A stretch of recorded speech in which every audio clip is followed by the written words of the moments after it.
Halo teman semua, perkenalkan nama saya Selvia Yulandini Munte dengan NIM 19121 dari kelas C semester 3 Fakultas Kesehatan Masyarakat Universitas Samratulangi Manado.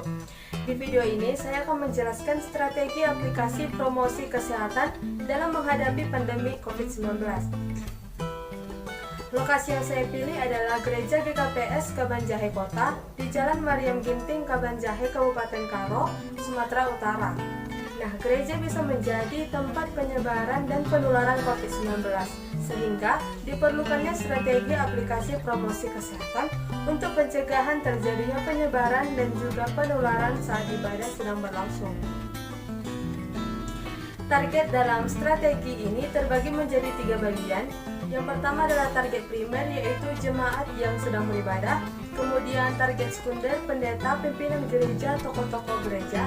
Dan yang ketiga target tersier, yaitu pemerintah setempat seperti dinas kesehatan dan juga tokoh-tokoh setempat. Setelah diamati, terdapat rumusan masalah yang dihadapi. Yang pertama itu jemaat gereja GKPS Kabanjahe Kota berusia dari anak kecil hingga lansia. Yang kedua, total jemaat gereja GKPS Kabanjahe Kota lebih kurang 150 kepala keluarga. Yang ketiga, sebelum terjadinya pandemi COVID-19, gereja tidak memiliki fasilitas yang mendukung dalam menghadapi pandemi COVID-19. Yang keempat, jemaat gereja senang sekali berkumpul-kumpul ataupun berbicara setelah selesai beribadah. Yang kelima, tidak semua jemaat gereja memahami betul apa itu COVID-19 dan bagaimana pencegahannya. Nah, strategi aplikasi promosi kesehatan yang dipilih dalam menghadapi pandemi COVID-19 di Gereja GKPS Kabanjahe Kota adalah bina suasana dan juga advokasi. Apa itu bina suasana? Bina suasana yaitu penciptaan situasi yang kondusif untuk memberdayakan perilaku hidup bersih dan sehat. Perilaku hidup bersih dan sehat dapat tercipta dan berkembang jika lingkungan mendukung. Nah, apa itu advokasi? Dalam konteks promosi kesehatan, advokasi adalah pendekatan kepada para pembuat keputusan ataupun penentu kebijakan di berbagai sektor dan di berbagai tingkat, sehingga para pejabat tersebut mau mendukung program kesehatan yang kita inginkan. Nah, program bina suasana yang dilakukan yaitu yang pertama menyediakan tempat mencuci tangan, yaitu air mengalir, sabun cuci tangan, hand sanitizer dan juga tisu. Yang kedua menyediakan termogan. Yang ketiga membuat jarak antar tempat duduk jemaat. Yang keempat menyediakan disinfektan. Dan yang kelima menyediakan masker. Kemudian membuat spanduk cara mencuci tangan yang benar dan protokol kesehatan saat pandemi COVID-19 di gereja. Kemudian mengedukasi jemaat agar mengetahui apa itu COVID-19. Yang kedelapan mengedukasi jemaat agar taat protokol pencegahan COVID-19. Yang kesembilan mengedukasi jemaat cara mencuci tangan yang benar. Dan yang terakhir mengedukasi jemaat agar taat peraturan yang telah ditetapkan. Sedangkan program advokasi yang dilakukan yaitu yang pertama, pembuatan aturan-aturan ibadah saat pandemi COVID-19. Yang kedua, membuat daftar hadir jemaat yang ikut ibadah.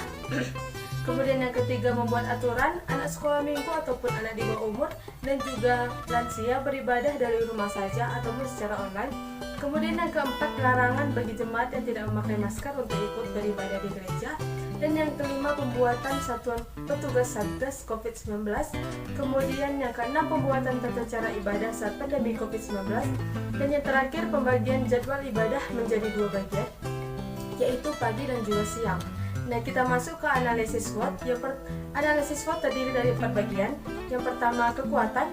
Yang kedua, kelemahan. Ketiga, peluang. Dan yang keempat adalah ancaman. Kita masuk yang pertama, strength ataupun kekuatan. Jemaat gereja tidak susah untuk diedukasi ataupun diberi informasi. Yang kedua, jemaat gereja mengikuti peraturan yang telah ditetapkan. Ketiga, pemerintah setempat mendukung perencanaan strategi pencegahan COVID-19 di Gereja GKPS Kabanjahe Kota. Kemudian kita masuk ke weakness ataupun kelemahan, yaitu saat ada acara khusus yang mengharuskan ibadah bersama ataupun tidak dibagi menjadi 2 jadwal, sehingga tempat duduk ataupun fasilitas tidak mencukupi untuk jika mengikuti protokol COVID-19. Yang kedua adalah peraturan yang ditetapkan tidak terlalu ketat. Kita masuk ke ketiga, opportunities ataupun peluang. Nah, dana gereja cukup untuk melengkapi fasilitas yang mendukung dalam menghadapi pandemi COVID-19. Kemudian jemaat gereja mau ikut serta bekerja sama membantu menghadapi pandemi COVID-19 dan menyediakan fasilitas protokol COVID-19. Nah, kita masuk yang terakhir, yaitu threats ataupun ancaman. Jemaat gereja yang cuek terhadap peraturan yang telah ditetapkan. Kedua, jemaat gereja yang tidak mau bekerja sama dalam pelaksanaan strategi pencegahan COVID-19. Dan yang terakhir, fasilitas yang mendukung pencegahan penularan COVID-19 bisa terjadi kerusakan. Nah, demikian yang bisa saya sampaikan dalam perencanaan program aplikasi promosi kesehatan dalam menghadapi pandemi COVID-19 di Gereja GKPS Kabanjai Kota. Terima kasih.